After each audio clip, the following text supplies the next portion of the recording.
Good morning, YouTube. You're tuned in to the Katie Talk 101 show. All right, so I'm pretty sure you all have seen or heard about Armon Wiggins' response to Funky. So, if you guys don't know, Funky Dineva ended up going over on Carlos King's show and he had an interview. And Armand name was brought up in the mix. They talked about several other things, but the reaction Armand did, was just on the TGI situation when Carlos King brought that up. And I was just looking at this situation when, oh, and by the way, when Armand first started the video, when Armand first came on, he let it be known he's not looking to be a mentor. He's not looking for any mentees. So if you want to reach out to him, don't do it. He said he don't want your messages. He don't want none of that. So I was like, dang, I can't reach out and get any advice on how to read a person because oh my God, Armand does the best reads. I would love, to get some advice on that. But no, Armand don't want to talk to nobody. He don't want to talk to anybody. And you know what? At the beginning of that video, Armand went and got his it was like a torch lighter. Um it was a torch lighter and he said, I don't care about burning no bridges. As a matter of fact, line all them bridges up and I'm gonna burn them right down. I will burn them down if I got to. And y'all know, he burned that book on live. So Armand don't care about torching things. I just hope he has like a fire extinguisher or some water or something to put it out if the fire gets out of hand. So yeah, he said he don't care about burning bridges. He's not trying to be a mentor. He don't need any mentees. Like, don't call him. Don't call him. Okay, so when he first got off into the reaction, Funky was just talking about a few things, and Funky was just basically saying he gave Armand basically the blueprint on how to be successful on TGI. He told him who to watch out for this person, watch out for that person, and he was also telling him the people who are like backstabbers and you can't say this around this person. He actually told him if he ever have any conversations or anything of the sort with Claudia, make sure you record, make sure you're on a Zoom call perhaps when it comes to talking to Claudia. And this is what he ended up saying when he ended up starting TGI. Now, this kind of took me aback a little. When he ended up starting TGI, it was said that Claudia said that she felt uncomfortable. It was things, I don't know, it was things that Armand was saying or doing that was making her feel uncomfortable. And if she was saying that she wanted Armand to continue to talk so, he could basically hang himself. And it was just a lot of shade coming from the Claudia situation. And I don't know if you guys ever started like a job and you had like a coworker come up to you and they'd be like, hey, watch this person, watch that person, watch them. And at the end of the day, sometimes they are the coworker that you have to watch out for. So most of the time, you got to watch out for people like that. Okay, so he got off into basically speaking on how he is very he respects Armand. He respects his commentary. He does awesome commentary when it comes to female rap. And he's well respected on YouTube and he does very good commentary, which he does for sure. And Funky ended up saying that, oh yeah, you do know that T.S. Madison was offered that position, first. I don't know why that mattered, but T.S. passed over it, so he ended up Armand ended up taking the position. And it was on a situation like basically everyone was thinking there was a specific number that Armon got, and Armon set the record straight. I mean, basically, he set the record straight and said it was not 200 and some thousand. I never thought he was making 200 and some thousand. Me personally, I thought it was because they were saying $1,000 a show, so I was thinking it was maybe about 120,000 a year.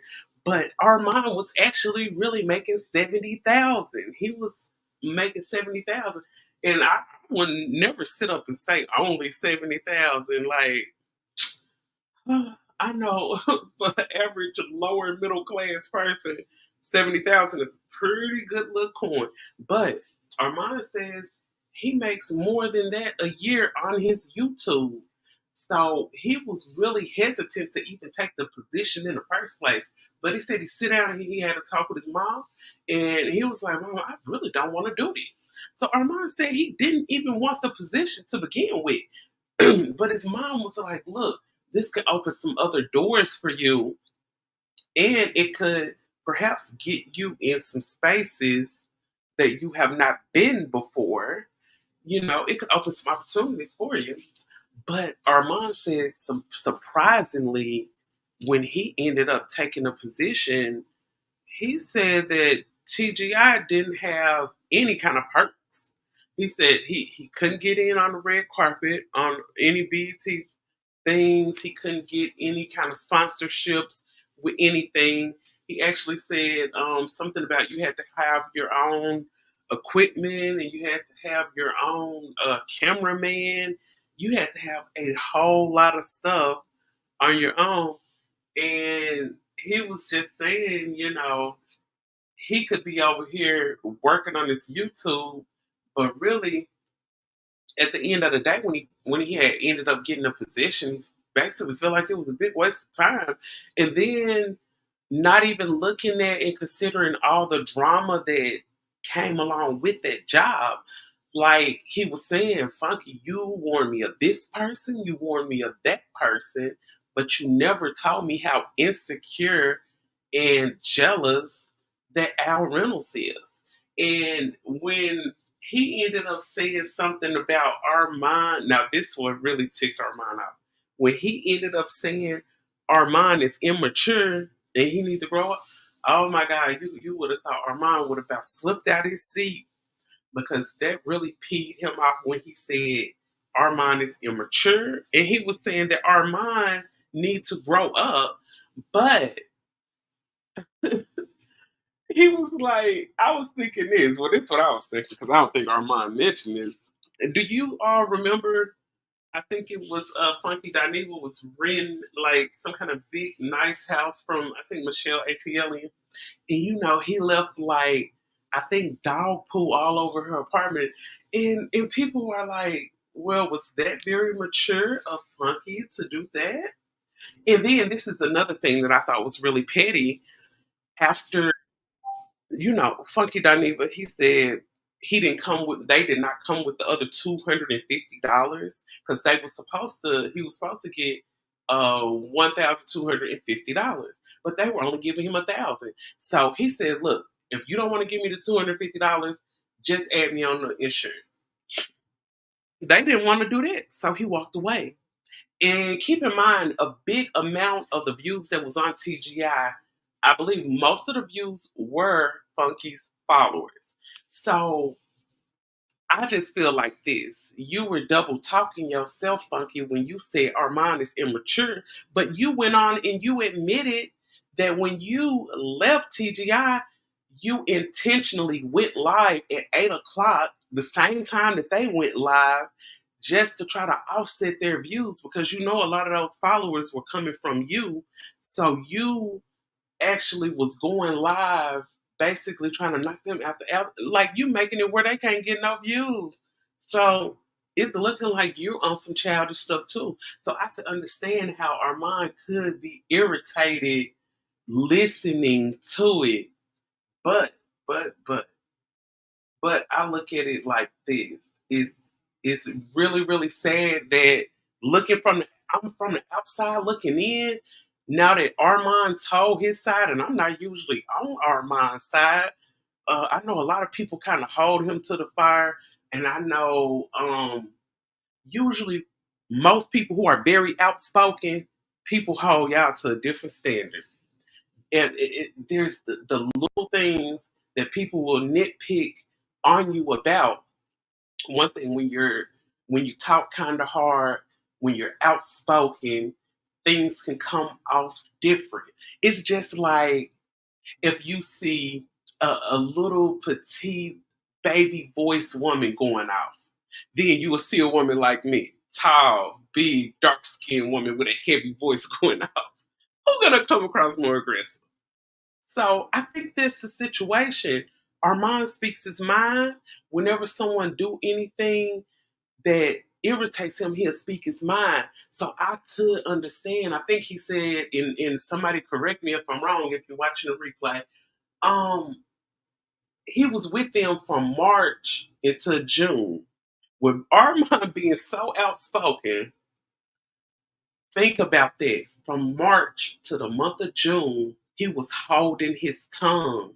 He said he had to get up on that platform, basically apologizing to Al, apologizing to Claudia for stuff that he didn't even do. Do you guys realize how irritating that kind of stuff can be? I don't know if you guys ever worked a job that was toxic where people like triangulated you and things of that nature. But if anyone out there ever been in a toxic situation dealing with the workplace, you could probably feel and understand where Armand is coming from. But I gotta admit, what Funky was saying in that interview did come across a little gaslighty. It came across kind of gaslighty because you were basically all around, you didn't sum it up and say, hey, Armon Wiggins was the reason TGI was canceled, which is not the case. That was not the case. And it's almost looking like his outlook on it, and I think because he has some type of rapport or relationship, friendship with Al Reynolds, he couldn't come across and be as honest as he should have been. But there were a lot of things, that was going on behind closed doors where they probably were doing things to poke and pick at Armand. Armand said he'll come on the show and they used to just pick him apart. Why are you wearing that hat? Why are you wearing that jacket? Why this? Why that? I mean, it was just some crazy stuff, crazy stuff. And then I think at the end of the day, Armand was not the reason. That roast was not the reason everything was ended. I don't know if you guys remember. I couldn't even find the clip because it happened a while ago. But do you all remember when Lou Nell, and shout out to Lou Nell, I actually went to go and see her. She has a residency at the Jimmy Kimmel Comedy Club out here in Vegas. But Lou Nell was asking asking Al Reynolds, they were discussing the sexuality and things of that nature. And they was asking Al, is he honest with, in the past, was he honest with the women he dealt with, as far as them knowing his sexuality? And he said, I'm always honest, I'm always honest. And Lunell was like, oh, so Star Jones knew she was with a gay man. Okay. So with that situation that went on, there was a big investigation that happened. So I think just a little bit after Armand started, there was already like an investigation going on. Like I can't say that I say so. I can't say that pull that door all the way up. I can't say that that roast was what created the whole fallout. And then this is another thing. I was told that a lot of the things that are implemented on shows, things like lawyers and a whole lot of things were just took away from that show. So just saying that one roast is what caused the show to go down. I really can't agree with that. And I don't know. Sometimes I think after situations like that go down, where a lot of people are sit back speculating, sometimes it's good to come out with your side of the story a little bit sooner, because it seems like the longer you go without commenting on these situations, the more the speculations are going to build up, and people are going to just go with whoever put out the opinion first. So speaking up for yourself is really important, especially when you're dealing with internet stuff, because you guys know how the internet is. The first people who put out the comments, the first people who put out their statement, that's who everybody riding with, that's who everybody rocking with. So sometimes it doesn't pay to stay quiet.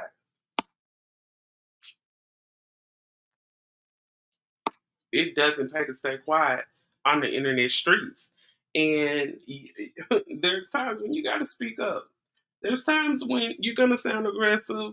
At the end of the day, your name is all you got. That's all you got. Your character. When people come at your character, like, your character is all you got. Your name is all you got. So of course you're gonna stand up for yourself. You're gonna stand up for yourself. And it really ticked Armon off when he seen when Carlos ended up asking Funky, "Hey, what did you think about that roast?" The first thing he said, "I thought it was disgusting. I thought it was gross. I thought it was very immature, inappropriate." I mean, he just was saying some. He said some words. He said how he felt when it came to that roast, and he did not hold back. And I think that's what really, really, really, peed Armand off at the end of the day.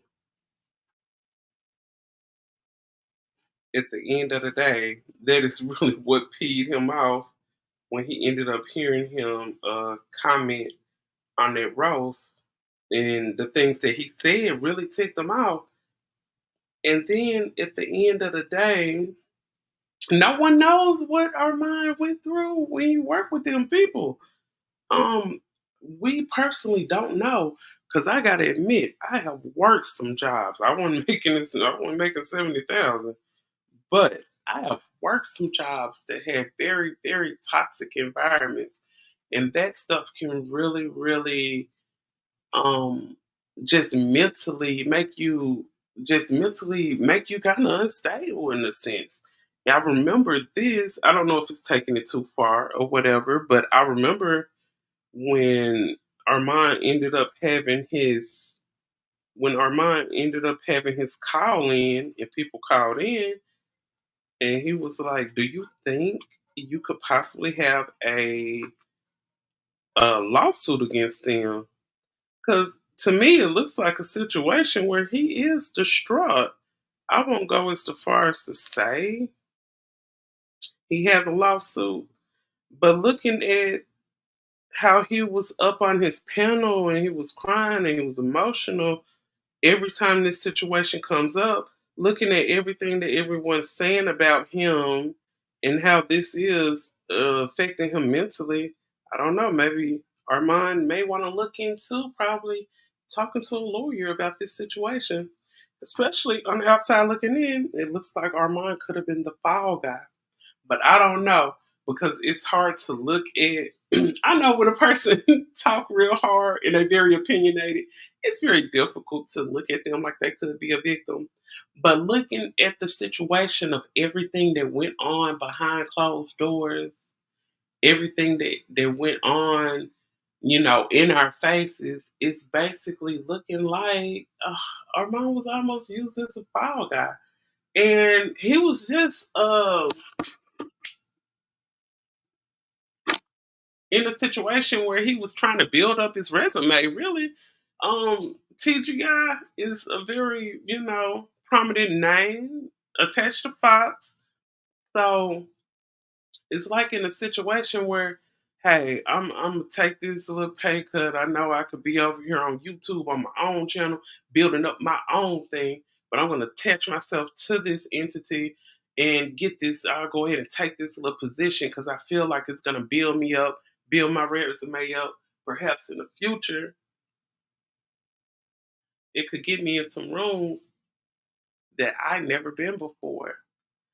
And at the end of the day, it didn't really end up like that. It just ended up a big mess. It just ended up a big mess. And I know a lot of people were like, I don't know if you guys actually watched I don't know if you guys watched the video. I think it has about 150 some thousand views right now. But I'll make sure I drop it in the comment section. I'm pretty sure y'all have seen it though. But in that video, it just looked like everything was just a big mess. And you go into something trying to build up your resume and trying to get a little piece of it. But I just feel like at the end of the day, everything happened for a reason. I know the road seemed bumpy when you were there, but you went through this for a reason. Another situation that thickened up your skin. Not saying you don't have thick skin or nothing like that, but when situations like this happen, and you face with obstacles in workplaces like that, you have the experience and you see what it's like. And like I said in another video, and I don't know if y'all remember when I did that video when I said, is Armon apologetic about the TGI situation? And I mean, in that video, I don't know if you guys clicked on it because I left it up under the video when I talked about it. But Armand was basically reflecting on the situation about the TGI thing, about the Jason Lee situation. He was sitting back reflecting and saying, "Hey, sometimes I probably do go off. Sometimes I probably do need to step back for a second and think before I go off." He was really, really, I could say, in a mature way, reflecting on the part he played in the Fox Soul space. He was reflecting on that, and and I'm gonna be honest, that is the very first time I ever heard um, that's the first time I think I ever heard Armand really, really take some accountability. So looking at that, I think it actually does show. Right, Armand was holding that in. He did nothing wrong. Thank you. Shout out to Brittany. Yes, he was holding that in. And Brittany, I don't know if you've seen that video that Armand did when he was like, I have a problem or we have a problem. It was something like that, but it was a few weeks ago. I did a review on it because I was feeling like Armand was really apologetic in that video. Armand was really showing a lot of maturity. So I feel like for Funky to get on the Carlos King show and say, Armand immature. Armand got a lot of growing up to do. Armand is actually showing that. So I could understand why that probably irritated him listening to that. And then when you have people were like, well, Funky is not obligated to call him. He don't have to call him if he's gonna discuss him and this and that and the third. I know everybody not the same, but I do know this. if if I know I'm gonna be in the interview, before you have interviews, all of the questions are discussed before y'all had an interview. I mean, no one these days just sit down, somebody call them up like, hey, I want you to come on my show. Okay, send me the rundown of what we're gonna talk about. Nobody goes on shows these days and have no idea what subjects are gonna come up. So if you knew Armand name was gonna come up, you have Armand phone number. I think Funky could have reached out to him and was like, "Hey, I'm going on Carlos King show. He's gonna ask about the TGI situation, this, then, and the third." I just think he could have reached out to him, but like I said, everybody not the same, and everybody don't think the same. But at the same time, I understand where he coming from because he actually could have reached out to him. He could have reached out to him and told him, "I'm going over here, and your name's gonna come up. Are you cool with it? Do you want me to take that part out the interview?" I mean, you can ask. You can ask. I know a couple of YouTubers. I'm cool with Wiley. A few other YouTubers and stuff like that. I actually have Wiley's phone number. Um, And there was a few times before I did shows about him, and I would text him, "Hey, I'm going to discuss this. Are you cool with it?" "Yeah, go ahead, girl." "Okay, I go ahead and do it in a respectful manner. I may crack a few jokes here and there, but I'm never going to do anything intentionally try to humiliate anybody or intentionally talk down on anybody. But at the same time, like you have a person number, you could give a brother a heads up, like Warner Brother. Oh my God, you could have gave him a heads up. And looking at the questions Carlos King asked, he has his show seems like a very good show, but it can be on the messy side. It can actually be on the messy side. And I just feel like it's not right when a person is talking about a situation that they went through in a workplace where they were at, in a space where they experienced certain things, and for people to say, "Oh, you too emotional. Why did he cry in the video?" He, man, this is stuff he been holding in. And y'all know, because I'm that type. When I get upset, I cry too. So for people to try to take his emotions from him, I don't feel like that's right. Like I said, I don't agree with everything Armand says, but as far as this situation, I feel like he had a right to be emotional. He got a right to be peed off when you sitting up there listening to someone that you have had off the air conversations with sit up and say this, and you never even knew they felt like this about you. You talking about I'm immature, I need to grow up, and all this and that. Well, Funky, where was your maturity at when you intentionally went live the same time TGI was live? And then, like I said, it felt like Funky was sleep dissing and he was kind of double talking himself. And when I say double talking, you were saying in one breath, even though you left that show, you wished them the best and you wanted to see them succeed and this and that and the third, when really you didn't, because in the next breath, you said, "Yeah, I was being petty. Yeah, I was going live at 8 o'clock the same time they were going live." Basically, to let them know, "Yeah, you got another person over there trying to replace me, but it ain't gonna work." So Carlos King ended up asking Funky, "What was the first thing you thought when you seen TGI ended?" He said, "I ain't gonna lie, vindicated." That's the first thing he said, vindicated. So who needs to mature, Funky? Who needs to mature? Because after the show ended, you said you felt vindicated. In a sense, that's saying that you were hoping the show failed. So don't try to sound like, "Oh, I'm the bigger man in this situation because I wish them the best. I hope TGI succeed." And at the same time, right when you get off, you over there going live the same time they going live. No, you did not. You hoped it failed. That's why you said when the show was over, you felt vindicated. You felt vindicated because you were sitting back hoping that that show failed, and you was like, "Hey, mission accomplished." Like, hey, me going live, that interrupted they little thing. Oh, they thought they were gonna get Armand over there. They thought he was gonna bring the crowd that I brought and this and that. Oh, look at them now. Look at them now. So you sitting over there looking like the mature man, like what Armand said, you over there looking like you're the godfather over all the girls with your legs crossed and all that. But at the same time, you were also childish stuff too.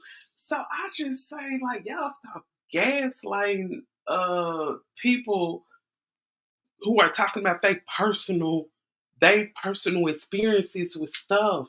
It's just like if let's say if a man get out of a marriage and I get with him and I marry him, and I'm hearing that his wife was all this bad stuff, and I sit up and say, "Well, she wasn't the type of woman I am. I'm a better woman than her." And then I started seeing all the stuff that people say, all these bad traits that this man got.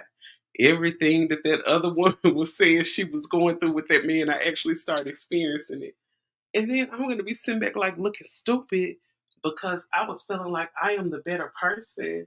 I'm feeling like I'm the better person in the situation when this situation is a bad situation to be in. This man is a bad person to be with. That whole job was simply toxic. It was simply toxic. And then Armand spilled some tea. He came out and said, and hey, this is allegedly because I wasn't there and I don't know. But our mom was like, "Oh, Funky, oh, come on out and say it. You know, Al Reynolds and I think Al, significant other, was actually hanging out and sleeping with the producer of TGI." I was like, "What?" And I was like, "What?" So they talking about Al Reynolds and Al Reynolds' boyfriend was actually having relations with a producer. Who else? And I'm looking at it like this. If Al Reynolds was doing it, who else was doing it? I mean, Al wasn't the only man that's been around there and over there. Who else was sleeping with the producer? I mean, it just looked like this was a toxic environment. Like this sounds like a place I would I would not want to be involved with. Like, period. It just sounds like a horrible environment. Like, ooh, it was toxic over there. Y'all got people sleeping with people and this and that, and then you got Al Reynolds. Allegedly, they say he was very insecure. There's a lot of things that was on the table that you could not talk about when it came to him. I don't like being around people. I gotta walk on eggshells with because I'm the type of person I like to be myself. I can't be in a space where don't say that. Oh, don't do that. I say something, everybody looking like with big eyes, like, oh my God, why did you say that? Like, I cannot be in spaces like that. It's irritating. It's cringy. Like I just can't do it. I gotta be in a space where I'm myself.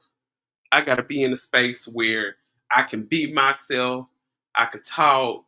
Of course, I'm gonna carry myself differently from how I act on my platform, but if there's a whole list of things when it comes to this particular person, Al Reynolds, that I can't say, oh, you can't bring this up. Oh, don't bring that up. Oh, don't talk about that. Man, after a while, I'm gonna be like, man, forget this whole job, man. I'm good on this. I'm good. I'm good. And I just think that's where it came to. But at the end of the day, I feel like Armand has he has the spirit. You know, he was most basically probably raised not to be a quitter. Finish everything that you start. Those are the tools to being a successful person. So even though he was in this phase where he did accept the 70,000. I never heard Armand just complain about the money, but like what he said, a lot of people thought it was 250,000. I was thinking it was 100,000 or whatever. No, it was $70,000, and he makes more than that most definitely in a year from his YouTube. He probably make double, triple that from doing his YouTube. So if you can do your own thing, you can build your own brand and you're making more than what this, big time platform or whatever, then do your own thing. But I understand him feeling like he want to build up his resume, so he's over there to build himself up. But it's almost like you went over there for the purpose to build yourself up to add to your resume to boost yourself up and stuff like that. I feel like you still did that though, because even though you were only over there for X amount of months, I think he said from March. I think he said he started around, if I'm not mistaken, it was like the middle of March or something, St. Patrick's Day. I don't know if you guys remember the video that him and Al did. I think they were out at a bar or something. It looked like they were drinking, having a good time, and they were like, "Oh, I love you." People think that we're beefing. It's no beef between you and I. So that was around March. Show ended around June. That was just a couple of months. March, April, May, June. That's just 3 months. So in a matter of 3 months, a space where you were at is causing you a lot of mental distraught. Like I could tell like he was in and I don't take that from him because people are entitled to have feelings, but this really hurt his feelings. He was really hurt behind this situation. And I know it's probably people out there that don't care for him or whatever. He's just not my favorite person, but I can't say he's entertaining and I follow him and stuff like that. But you cannot gaslight a person and take away the experience that they had. Like, who does that? And I just feel like it's some people who just don't like them, even if they see a situation where people probably did wrong Armon, that in some kind of way they can twist it and turn it and still say Armon was wrong, But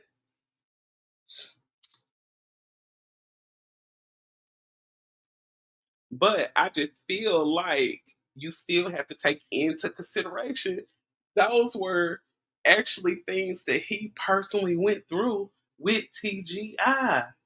And just us from the outside looking in, looking at the situation, man, I don't think a lot of us would have made it through the first month. And then just looking at and how we know from what we've seen Armand over the years on YouTube, you know how outspoken he is. Do you guys understand and realize when it comes to an outspoken person and when there's people intentionally picking at you, do you understand how hard it is for that outspoken person to keep their mouth closed? So I feel like there was a lot of maturity coming from Armand.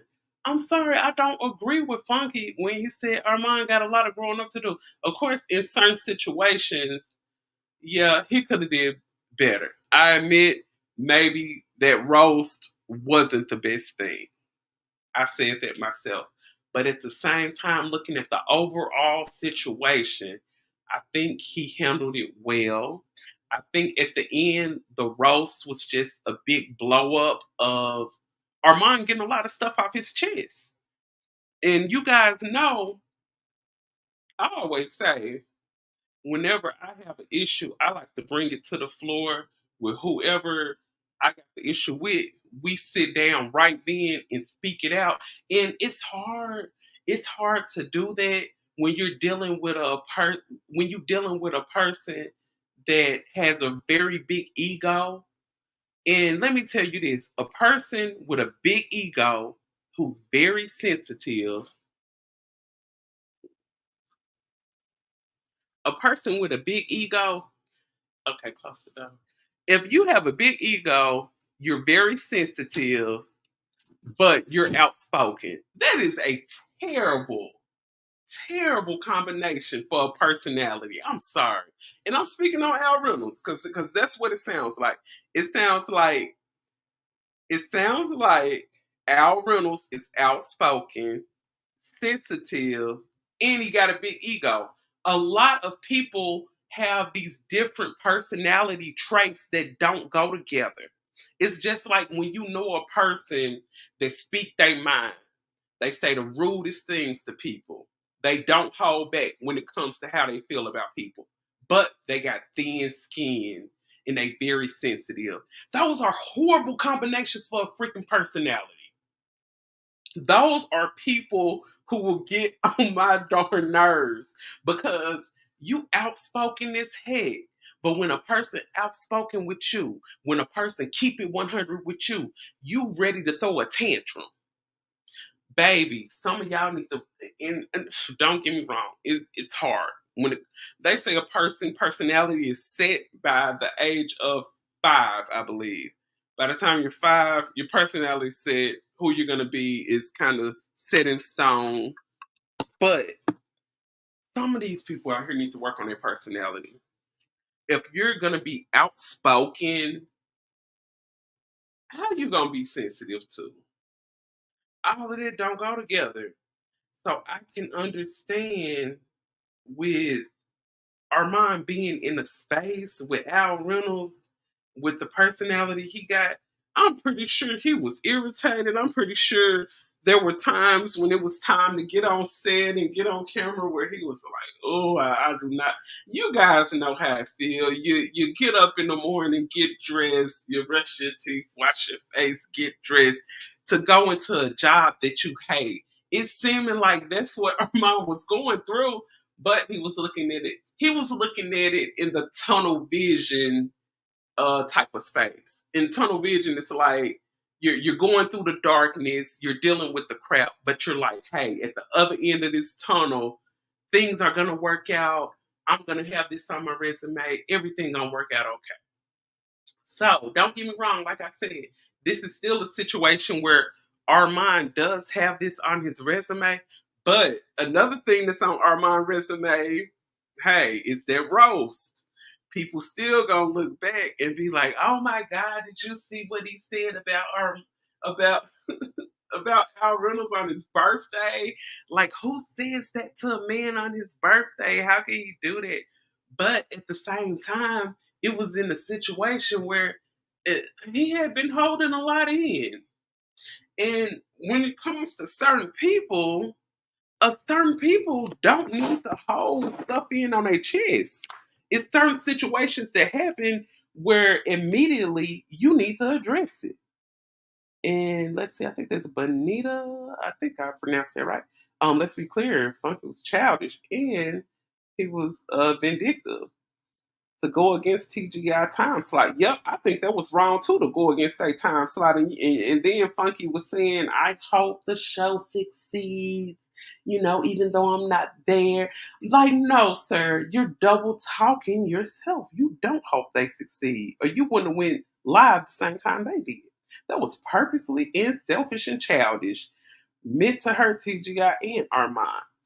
Then try to play the mature mentor. It's BS. Thank you. Thank you, Bonita. That was BS. And now you guys can probably have a good outlook and understand why Armand got emotional and upset the way he did, because a lot of people was like, well, he didn't, I don't feel like Funky was digging at him.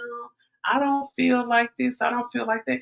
No, no, no. He was sitting up here talking about Armand childish and need to grow up. Then in the same breath admitted, oh, I went live just to show them. I went live the same time they did just to show them. You can't replace me. That's childish in itself, sir. You're being childish. The same thing you accused Armand of. I'm not on any particular person's side, but I'm on the side of right, and I can see.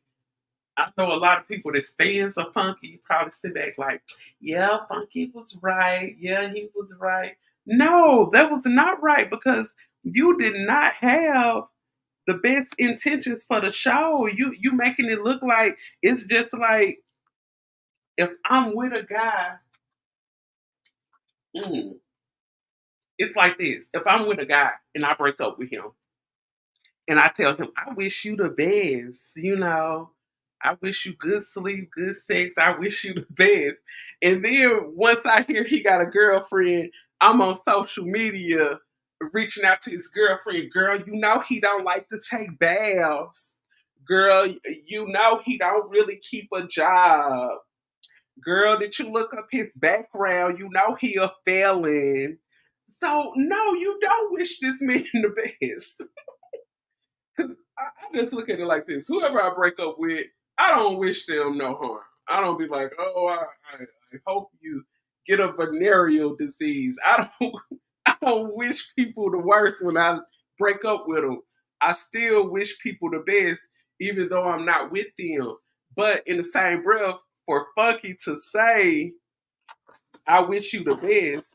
And then you go on over there to your platform, and the first thing you do is go live the same time they live. Y'all know how this YouTube algorithm is.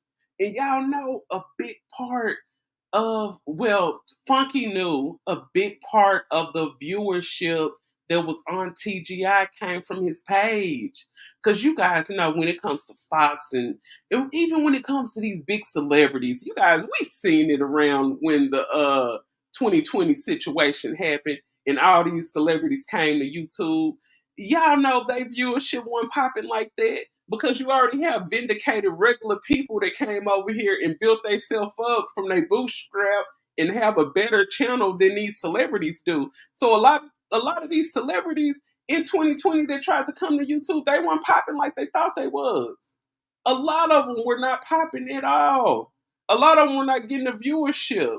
So you guys know how the algorithm works. Like people don't realize YouTube is harder than what people think.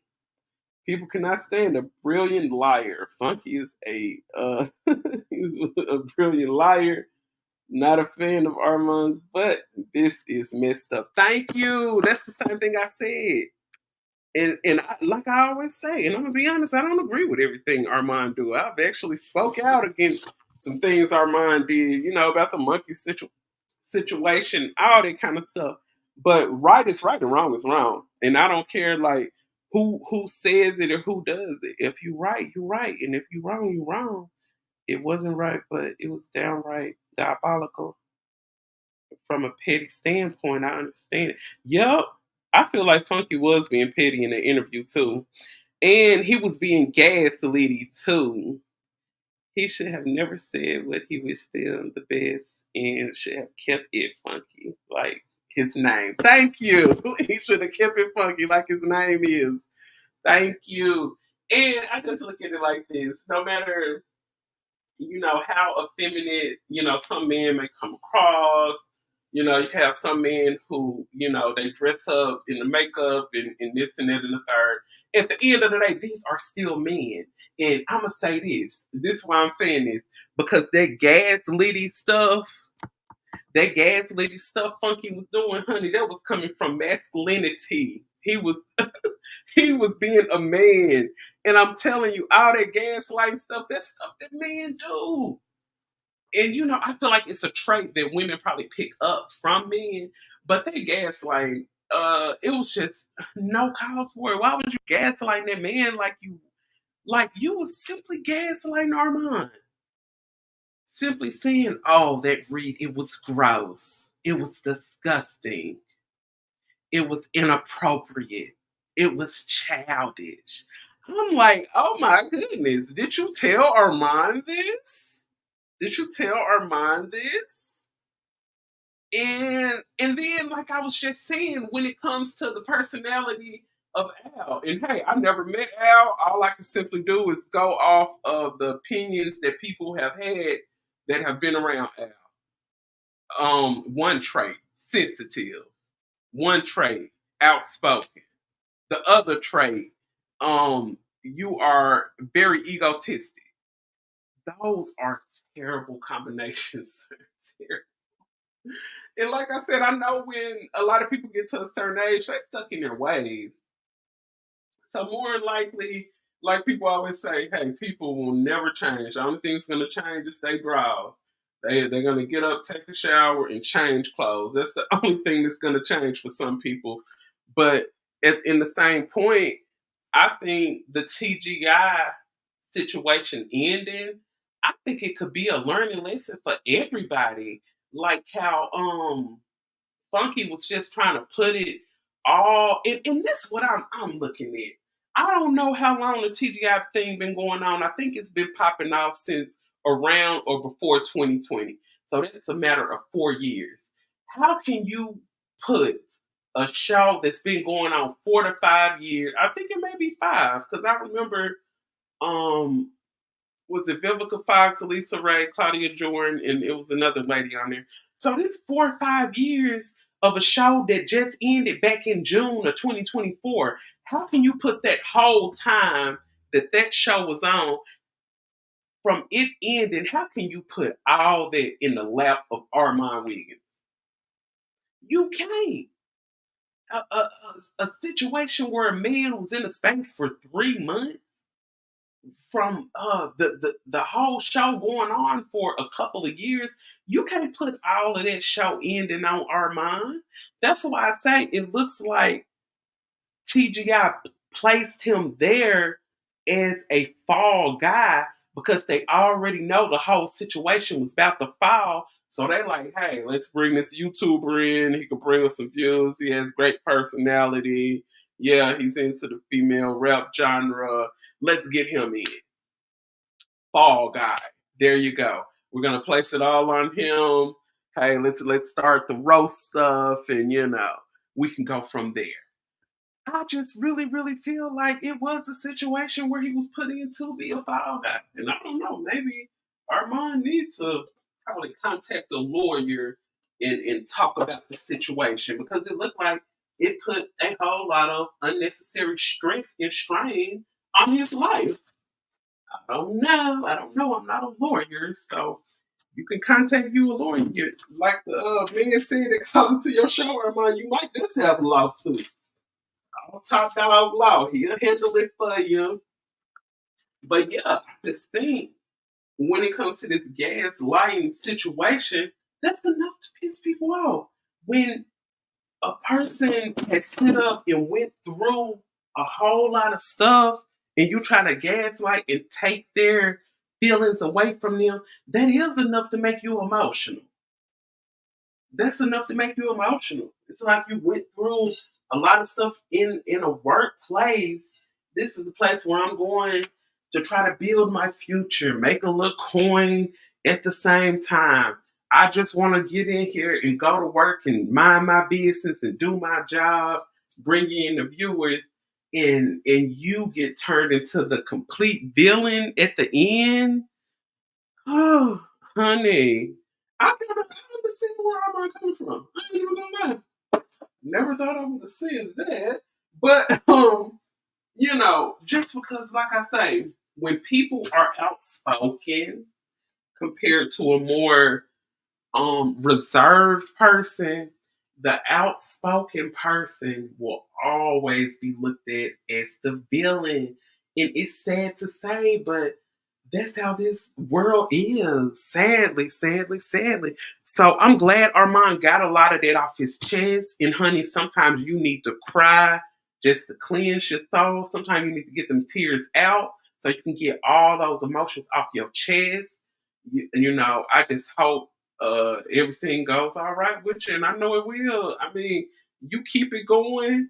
You keep coming with the shows, and I see you over there on Twitter and everything, and you doing your thing. So just keep on pushing, and you're gonna get to where you want to go. So very quickly, I know it's just a few minutes left. I like to give you guys a good hour in the morning. But as you guys know, I don't know if you guys know, but StormMonroe is back on YouTube. So Storm, he came back and he came back dropping that Cash App and his deal and PayPal and everything else you can donate on. So yeah, as you guys remember, and I believe it was probably from the interview when he interviewed Wiley's ex-friend. And I think he ended up getting a strike from that, so Storm wasn't able to go live. But Storm is back on. He's back on YouTube now. So he was like he did basically miss out on a lot of money. So he was just asking for donations and stuff. And this is what kind of tripped me out about the Storm situation. Okay, you guys know you can look up, you can say do anything, they can't strike your channel down. You look up, you ain't got a channel. And I just think Tasha K mentor you. Like, you didn't get out here and get you another bag up channel. I'm pretty sure Tasha informed you about all this kind of stuff. And then this is another thing I heard Storm say. Storm was like, I need my own website. Man, you should have been did that, Storm.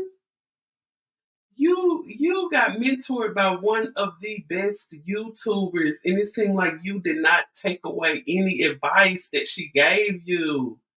It's like you were just over there up under her and you were enjoying the moment, but did you soak up any of the knowledge? But I think this is a learning situation. Hopefully, Storm steps out and gets his own website, or most definitely just get you another backup channel. I mean, if you got StreamYard, you got your backup channel, bam, go live over there. But just simply depending on that one YouTube channel, I don't think that's gonna work out, baby. Because one thing about it, man, you gotta have a backup plan. And if YouTube is paying most of all your bills, you at a situation where you've been quit your job or whatever, so you depending on YouTube funds. YouTube knock you off, you can't go live. There go your money. So it's like you in a situation where you over here, asking for cash apps and this and that. Right when you come back, you asking for money. It should not be like that. You need to have you some backup things going on, because it's some people that they have 1 month where they're making 30,000, 20,000, 15,000. And then you'll look up 6 months later. Oh, they lucky if they bringing in 3, 4 thousand. So like those little checks when it come to YouTube. And I mean, hey, I'm a perfect example. I've been on YouTube for some years. Shoot, I just hit 2,000. Shoot, and every other month I'm lucky if I get a check that's 152. Shoot, I got a $200 check one month. I was so dang on happy. Like, and I remember one time I had posted a screenshot of it was something from my studio, but I forgot to crop it out. But if you guys seen the number that was on there, it was very low. It was very low. So I'm the type, I get up, I get dressed, I go to work every day. I clocks in, honey, and I ain't ashamed to tell you I got a job and uh I clock in for somebody else. Because at the end of the day, just being a YouTuber and you're making all your money from YouTube, making a living off of YouTube, that's not for everybody. But even if it is for you, if you are bringing in the big bucks and stuff like that, y'all don't know the whole future insecurity of YouTube. If you know, we can wake up tomorrow and they're like, oh, they're not paying any YouTubers anymore. You never know what's gonna happen. So it's just best for you to look in the future and start other things. Like, I heard him say he needs to get him a website, and I'm like, dang, he been on YouTube for a while. He ain't got a Patreon or nothing. I mean, you guys seen what happened to Cynthia G? Cynthia G still pushing though, cause she got her Patreon. And I think the Patreon is like probably 10.99, 12.99. I'm not for sure, but yeah, she still got a Patreon, so she's still pushing. She's still doing decent, and she's still able to make a living. But you most definitely gotta have that backup plan. You gotta have that backup plan. And I know when it come to me, I could wake up one day and they're like, "Oh, you get a $10,000 YouTube check. Okay, that's cool. That's fun. I'm gonna be happy, but I'm gonna still keep this job. I'm gonna still keep my $16 an hour. I'm not gonna walk away. Because one thing about it, I'm not gonna walk away from guaranteed money. I know my little $16 an hour job is guaranteed money at the end of the day. And I'm about to get off this live and jump in the shower and actually get dressed and go into my job now. So I just feel like y'all need to have y'all backup plan besides YouTube, baby. Because you just never know. There's nothing to be ashamed of working a 9 to 5. The audience are 9 to 5. Thank you. Thank you. And then this is another thing too that I see. This is another thing that I've seen, and I don't know if you guys noticed or heard big YouTubers do it, but I've actually heard like big time YouTubers like shaming their audience. Y'all broke. Y'all ain't got no money. And I've been thinking these the same people y'all be asking for cash apps. These the same people that y'all telling to hit y'all super chat. It's just crazy. And it's like the people are drawn into the people that put them down. I feel like, man, y'all be sitting up donating to this person. This person over here calling y'all bro. It's just like with Christian. I remember when Christian was going through all that stuff she was going through with Blueface, and she's sitting up there calling her own people She calling her whole audience like broke and everything, talking bad about them. And them the same people that were supporting her, but I guess that's why she started losing a lot of support too, because she started getting beside herself. Man, never get beside yourself. Never get beside yourself. And I can remember when StormMonroe was over in that bikini bottom space over there with Sunny TV and all them. And then I remember when he was like, "Yeah, there was people was telling me I shouldn't have been over there, down there with the bottom feeders." I mean, he was basically talking like he better than them and stuff like that. Like Storm, no, you are not better.